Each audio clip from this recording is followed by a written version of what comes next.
অনেকেই আমাকে প্রশ্ন করেন যে লাইফস্টাইল ডিজিজ এইটা আবার কি জিনিস। তো লাইফস্টাইল ডিজিজ আসলে কিছুই না।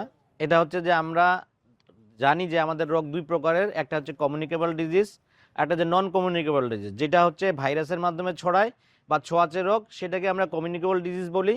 আর যেটা হচ্ছে আপনার অন্যভাবে আসে, সেটাকেই আমরা নন কমিউনিকেবল ডিজিজ বলি। এই নন কমিউনিকেবল ডিজিজটাই আসলে লাইফস্টাইল ডিজিজ। আমাদের যেভাবে জীবনযাপন করার কথা ছিল, আমাদের লাইফস্টাইল করার কথা ছিল, মেনটেন করার কথা ছিল, সেটা না করার কারণেই আমাদের লাইফস্টাইল ডিজিজ। আমরা যা খাওয়ার কথা সেটা খাচ্ছি না, যেভাবে চলার কথা সেভাবে চলছি না, যেভাবে ঘুমার কথা সেভাবে ঘুমাচ্ছি না।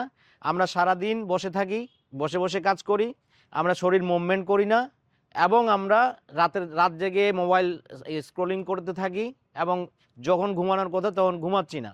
এতে করে আমাদের হরমোন ইমব্যালেন্স হচ্ছে, এবং প্রতিনিয়তই আমরা দেখছি যে আমাদের বিপি বেড়ে যাচ্ছে, অর্থাৎ ব্লাড প্রেশার বেড়ে যাচ্ছে, আমাদের কোলেস্টেরল বেড়ে যাচ্ছে, আমাদের টিজি বেড়ে যাচ্ছে। আমরা হার্টের রোগে আক্রান্ত হচ্ছি, বা হৃদরোগে আক্রান্ত হচ্ছি, অথবা কিডনি রোগে আক্রান্ত হচ্ছি। এরকম নানাবিধ রোগে আক্রান্ত হচ্ছি। প্রায় 95% রোগ এখন আমাদের জীবনযাত্রার রোগ অথবা লাইফস্টাইল ডিজিজ। যদি আপনি আর আমি লাইফস্টাইল ডিজিজ থেকে বেরোতে চাই, তাহলে আমাদের লাইফস্টাইল বা জীবন ধারণ পদ্ধতি আমরা চেঞ্জ করলে ইজিলি আমরা এখান থেকে মুক্তি পেতে পারি। আসুন আমরা আমাদের লাইফস্টাইল চেঞ্জ করি।